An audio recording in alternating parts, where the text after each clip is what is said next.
Welcome to Blue Basement, Dr. Dio Aden. We are so glad to have you here. My name is Mr. Chidebere, and my partner's name is Mr. Jude. We are so happy to have you. It's a great honor and privilege.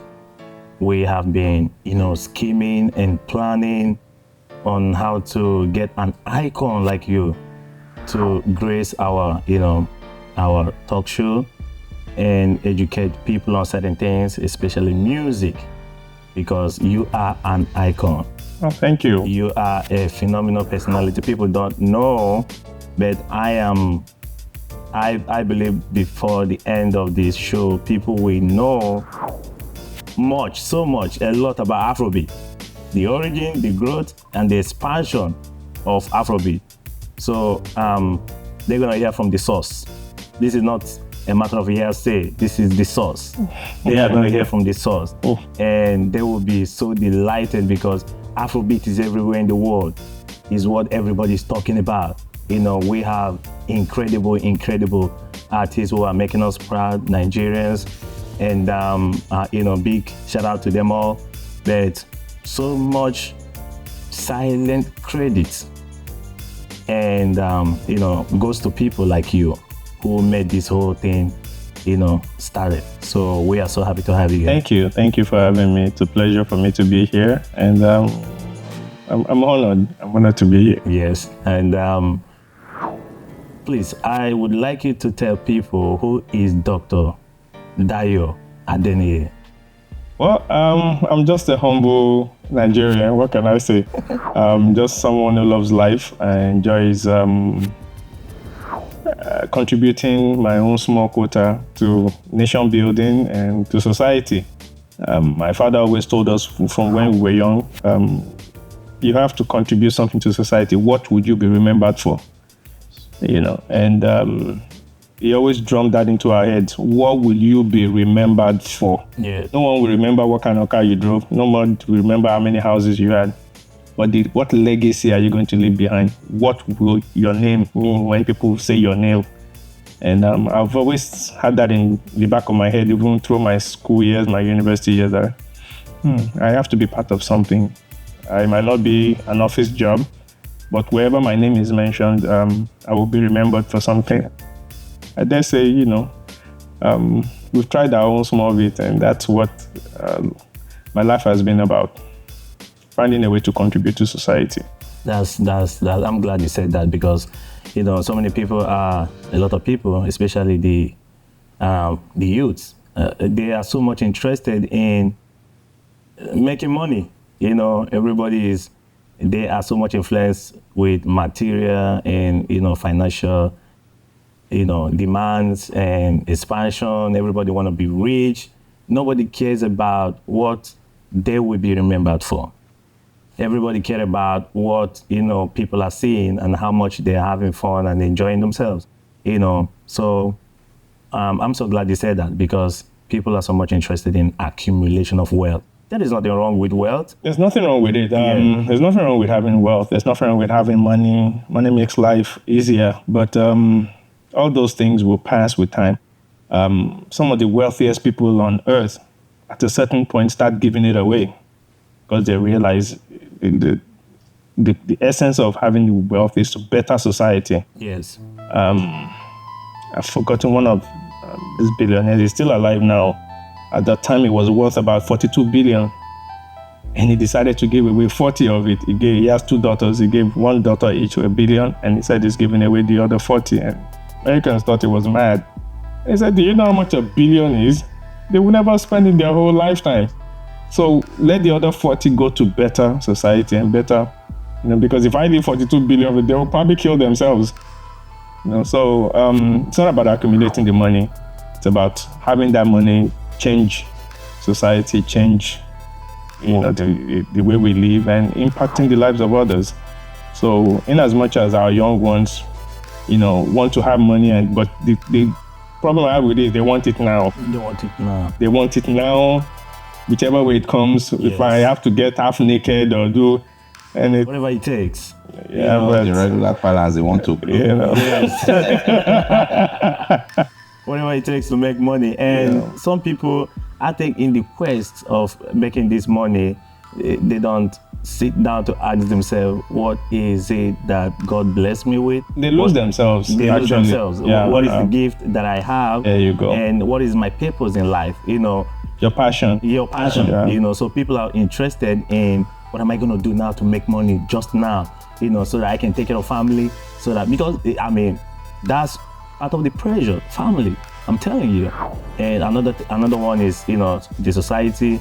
You want to kind of show off and do things, and people know that, they think that money is what brings relevance in the society. So that's why people are so much interested in this wealth accumulation, instead of building your character, instead of finding the truth that will set you free. People will say, when I was growing up, they used to say, find the truth, and the truth will set you free. People don't understand what that means. It's finding whom you are.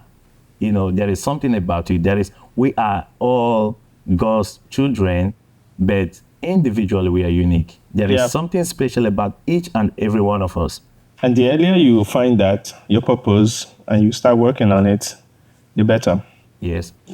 So talking about relevance, as you said, as to what you can impart on people, Dio Aden, from what we know, has imparted in so much in Afrobeat. So going from Afrobeat, what we know about Afrobeat came about when the popular fella Nicola Kokuti, it was Afrobeat. But before the 90s or before the 60s, what we talk about Afrobeat, we have the Fuji, the Juju, the Ajala, the High Life, which Afrobeat came from the Western jazz mixed with Calypso. Yes. And it grows into High Life, and High Life to Afrobeat. So, and you guys when I say you guys, I'm talking about the Primetime family. Yes. Came in the 90s.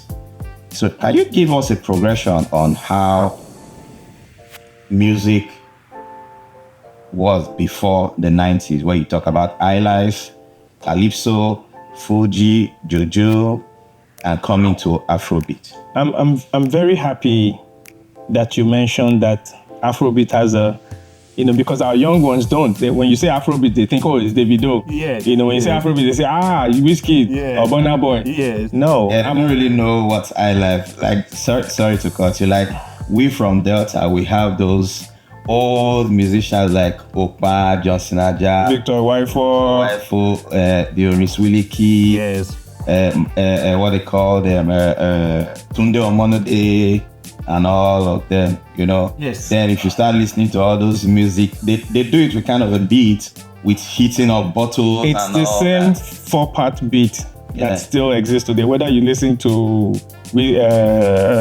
Kiss Daniel, yes, or it's Wizkid, it's the same 4-part beat. Okay. It's the same thing. So I'm happy that you mentioned that.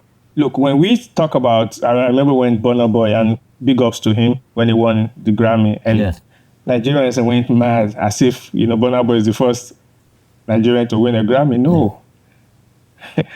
There have been about 7 Nigerians that have won Grammys before Burna Boy. There's a Tunde. He used to drum for King Sunny Ade. He won his first Grammy in the 70s. Okay. He's been drumming for major movie sets, and he's won Grammys. Shade Adu has won Grammys. Seal is a Nigerian.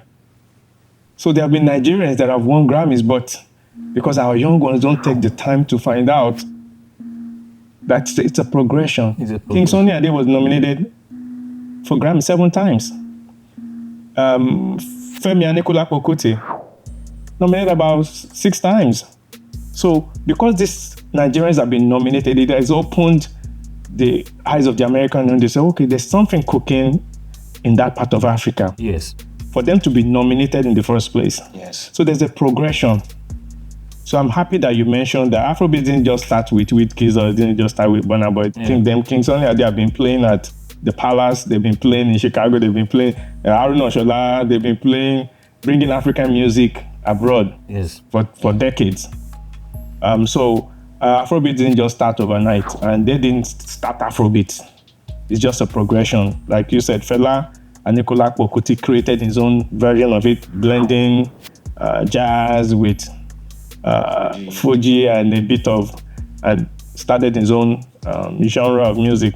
So, but Afrobeat as we know it today is a blend of hip hop and our own African distinct flavor of vocals, lyrics, and beats.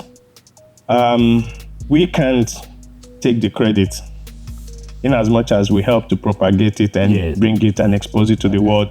But I definitely must give a lot of kudos to the late Dr. Raymond Dokbesi, who pioneered Ray Power and AIT. He brought his platforms and placed it at our disposal. Said, look, guys, find some local talent. In a country of 250 million people, you have to be able to find some young people or whoever it is. And as at that time, he was a proponent of King Sunny. He loved King Sunny. I'm sure you probably heard the album Dokbesi Wakandon.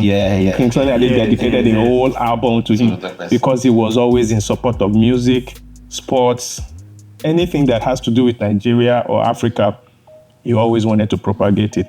So he called us at a point, some of the honor personnel, myself, Kenny, Steve Disley, Kadiri, Ambrose Shomide, he called all of us and I said, look, guys, every time I listen to radio, all I hear is the same bag. I say, okay, what's that? I say, well, I hear the same Tupac, the same Notorious B.I.G. That's all you people play, Whitney Houston. We say, okay, that's what's raining, that's what's hot, that's what's up. As an American, he said, I know, but do you think my mother in the village will enjoy listening to you guys? Do you think my uncle in Ibadan will listen? So we kind of opened our eyes to a different version. Like, look, find something that's uniquely our own. You can't beat the Americans at their game. What you are doing is, because at that time, if you go to talent shows, you will see Nigerians copying, imitating Michael Jackson. You will see people acting like Tupac, trying to rap. We say you can't beat Americans at their game.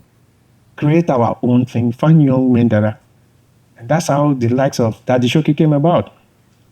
The remedies, like I said earlier, that's how they came about. He kept saying, look, find some talent here, promote them, make them superstars. And he was forthright with it. He didn't make any bones about it. He said, look, when I turn on radio, within 30 minutes, I want to hear a Nigerian song. And at that time, nothing existed except Fela, except Sunny Ade, or you play Ebenezer Obey or Shina Peters. That's Raskimono, or Blackie, Oris Willie. That was it. Because at that time, musicians were dropouts. Let's be honest. If you went to your parents that time and said, I want to be a musician. Come on, you don't want to be a engineer, you don't want to be a doctor, you don't want to be a lawyer. The people who had respect in society at that time were lawyers, doctors, engineers, architects. You couldn't come home and say, I remember when I came back from America and I went to tell my father that I'm working in music on radio. My father disowned me. Say, I sent you to America, you want to do music. He told my mother to pack out of his house. I'm not joking. That you came from America, you want to do music, you want to be playing on radio. But I'm happy that before he died, he saw the benefit. And I mean, he was one of those that would call everybody. You don't know my son, D1? Go and meet him, they will help you. He's my son. Go ahead. So we have to give. Of a proud father. We have to give kudos to late Dr. Raymond Dokbesi. He was a big proponent of promoting local artists, promoting local content, and if I dare say, he's one of those responsible what is today Afrobeat. My question is, when was Kenny's music founded? I believe we started Kenny's music in the late 90s, towards 2000, 2001, towards the end of our tenure with Ray Power and AIT. Oh, okay. As I was saying earlier, when we started with the remedies, okay, and other potential artists saw what we could, because we had these platforms. We had Ray Power, we had the 24-hour radio station and 24-hour TV station. We could play your videos, we could play your songs. So more started coming out. Bros, I have talent, or I have my CD. Can you help me play my CD? Yeah. Okay. I will tell you the story of Daddy Shoki. He came one day, he was looking for a way to get into the studios.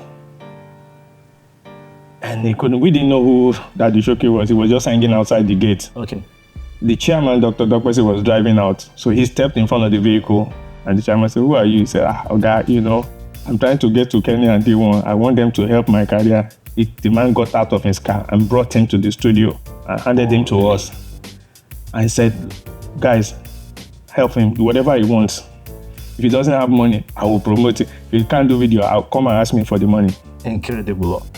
And that's how we started with Daddy Shoki. He wasn't signed to Kenny's, but we helped because he was already doing his thing, doing the dance thing. I'll tell you a quick one. Would you know that several years later, Shoki told us a personal story, a testimony. He said that particular day, when the chairman brought him to us, he was part of a gang in Agegole. He had about a clique of about 12 boys. And that night, they were going to go out and do some illegal runs. Yes. Which, young boys would do in those days, go and harass. And he said that particular night, because he was handed to us and we told him to wait because we were on air.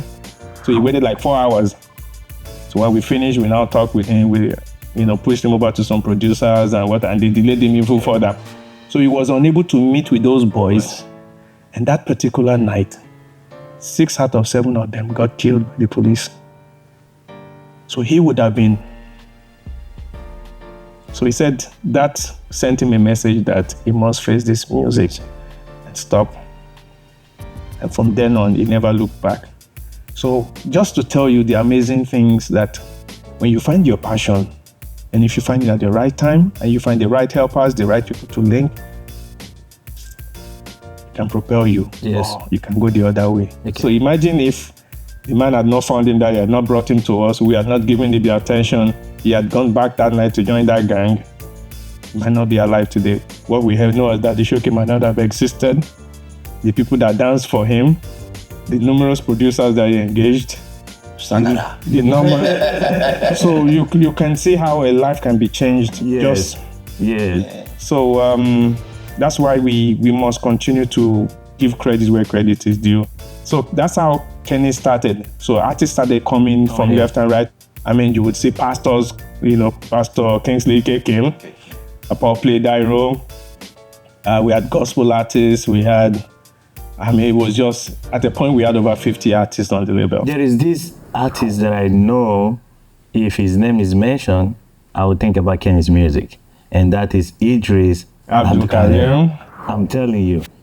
Well, Idris Abdulkarim was one of the remedies. Yes. And at the height of it, when Idris went solo, Idris was the first Nigerian to carry the Olympic torch. Really? Yes. Idris carried the Olympic torch to represent Nigeria when the Olympic torch came past through Africa. I never heard about that. Oh, yeah. Oh, yes. From the litany of musicians or artists you've been talking about, so which of them did Primetime or Kenny's music label sign? All those ones that I mentioned were signed by us. From Kingsley K, Paul Play, Dairo, Lagbaja. At a point, Lagbaja was. Oh yes. We did 3 albums with Lagbaja. King Sonny Ade, Shino Peters. Do a full program with Kenny's. You guys need to give us a lecture. Okay, but who was the first artist that you guys signed? I've forgotten his name. He was a pastor. He was a gospel artist. I've forgotten his name. It's been so long ago. It was a. At the beginning of Kenny's music, we were doing gospel. Okay. So the first 3 or 4 artists, Kingsley K, this particular pastor, he was a saxophonist. He plays for Pastor Adeboye. Okay. So Iri Owuro was the first song that we released on Kenny's, and it went really, So the first 3 artists were gospel artists, because Kenny's sister she was more inclined towards the gospel genre. But after the remedies, then the thing just exploded. Two-Face, Idibia, even Wizkid would have been signed to us at the time, but we were busy. Our hands were full. Yeah. So we pointed Wizkid to Banky W. So it's, I mean, even Banky W, we met Banky in Washington. Yes. When we were doing a Two-Face tour, and he opened for Two-Face. I said, wow, this guy has talent. And I called him, I said, guy, what are you doing in America? Come to Nigeria. I said, how are you in Nigeria? You know the normal talk. He said, no. What you're singing is R&B. You can't sing R&B and make it with these Americans. You can't. 2 years later, we came for another tour, and we saw him again. I said, man, you're not listening. You're wasting your time. Come to Nigeria. Eventually, he made it down. Came to see us. We pointed him to some producers, and that's when he did Ebute Meta. Yeah. And that was one of his first hits. He never went back. So, numerous. Tiwa Savage. Just a lot of them that, came back home and saw what was happening with Kenny's and believed that, wait, if these guys are doing it, we can make it happen as well. So we thank God that, God used us to open doors and create platforms with which some of these young talents could grow. Is Kenny's music still signing these young and new generation artists? Well, music has evolved now that most artists now do their own thing. Go to the studio, cook a beat, get it out, and put it online and put it on Spotify or whatever. So the record labels are not as visible as they used to be.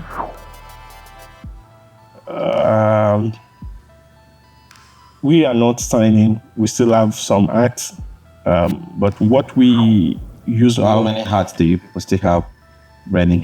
Just a few. But Kenny's has evolved now more into, we have our own radio station now. We have a TV channel. Oh, yeah. So What's the name? Kenny's FM, 104.1. 104.1. It's online. Okay. Catch it. So it's a TV channel. And so we have several TV channels. So you have to grow and evolve with the times. If you don't, you'll get left behind. So we've evolved as well. And as we've gotten older as well, so I mean, I can't. It's very tedious. Yes, it's a labor of love to package and promote artists. Yes. What's the market value as to when Kenny's music was in the 90s, 2000 to this present stage compared to what you guys were making? Because then I know people do up their CDs walking along the road, but now you do the online thing. So kind of a comparison. What's the market value? When you say market value, what do you mean? Like I was economic value as to that's what it is right now. Well, like I was saying earlier, in those days, yes, the CDs, CDs and cassettes were what we sold, and they had to be marketed directly. Yeah.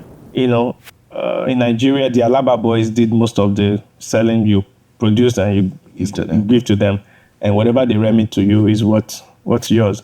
So most money was made from shows. When we are engaged, somebody calls you artist. Okay, and I dare say we raised the bar on that. When we got into the game, the highest paid artist in Nigeria was Fela Anikulapo-Kuti. And Fela and Femi Anikulapo-Kuti. I believe Fela was earning about 60,000 per show. Then. So we raised the bar to 100 grand with Two-Face. And for that, we were blacklisted. Say, Kenny's music, no, they are too expensive, 100,000. Yes. Said, no. But we stuck to our guns. Yeah. So I'd rather do 5 shows at 100K than do 20 shows at 20,000. Yes. And eventually, everybody fell in line.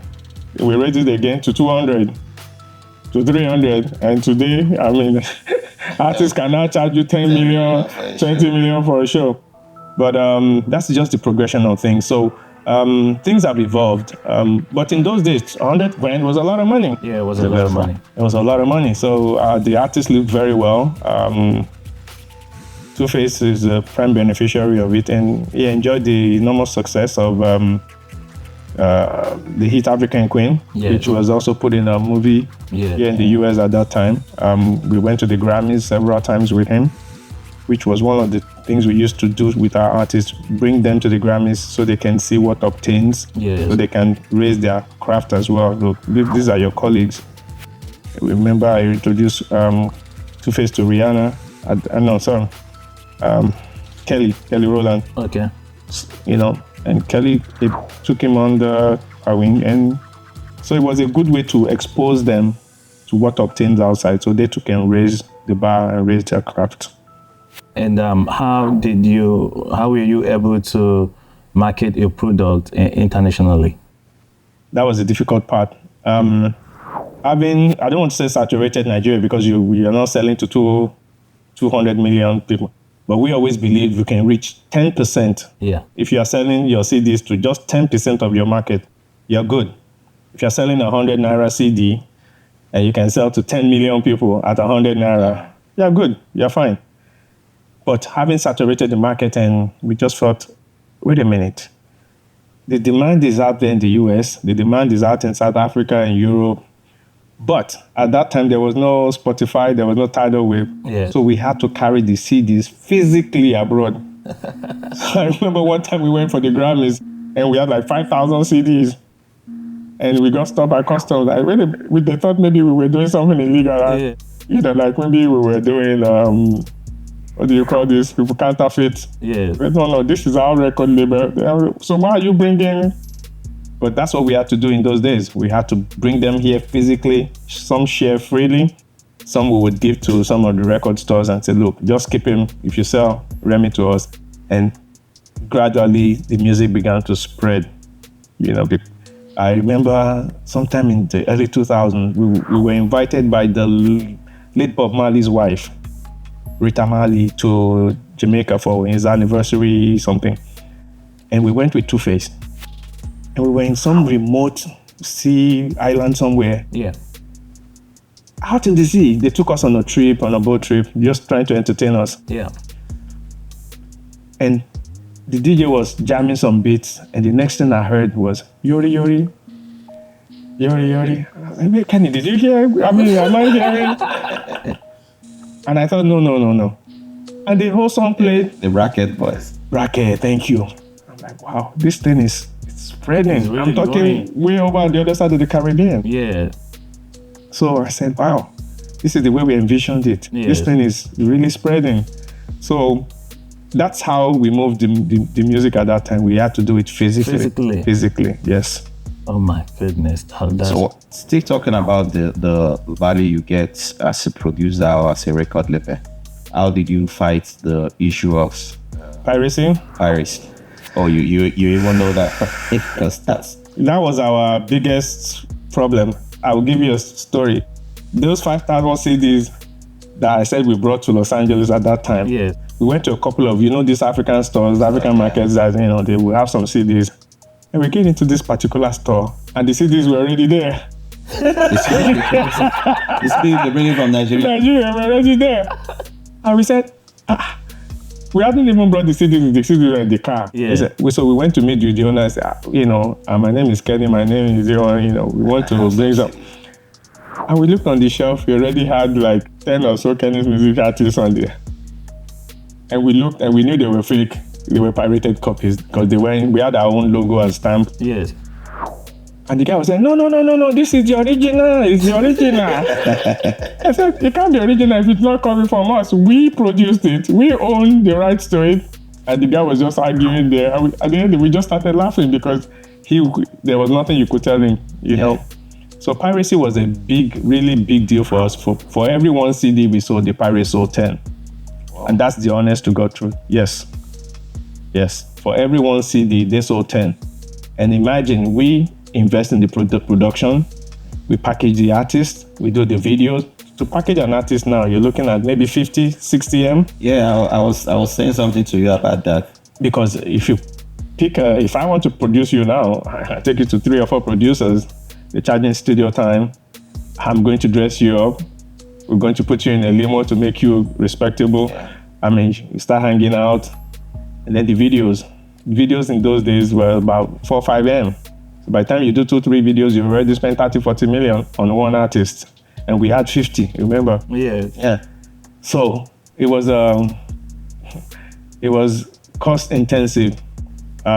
So when you spend that amount of money on an artist, and the pirate, once they sell a CD, it's instant profit for them. I have to recoup my production. I have to, and the artist is already thinking, I'm blown now, I'm selling now. Where's my money? He's forgotten that somebody paid for the production, somebody paid for the artist, all the limos is riding, somebody is paying for it. But for the pirate, it's instant profit. It's just making a duplicate and it's selling. But at that time, you couldn't do much about it because it's a government thing. You can't just go. So eventually we had to just work with them. Look, we'll give you the material at a cheaper rate, and then you can sell the authentic thing. And that's how we worked it out. But you can't eliminate piracy, but it was a very big deal. It took a lot out of us at that time. Okay, so as OG in this music business and music industry, what advice do you have for this new, hot, intensive, powering, The new cats. wonderful, the new cats? The new cats. Wonderful artists that we have now. What, you must have something to tell them. I know they are making their millions. I know they are everywhere. They are famous, but it doesn't devoid, the idea of being told something from an icon like you. Well, the thing to remember is, and I say this respectfully to my brothers and sisters hitting it and making it, this is what we always envisioned.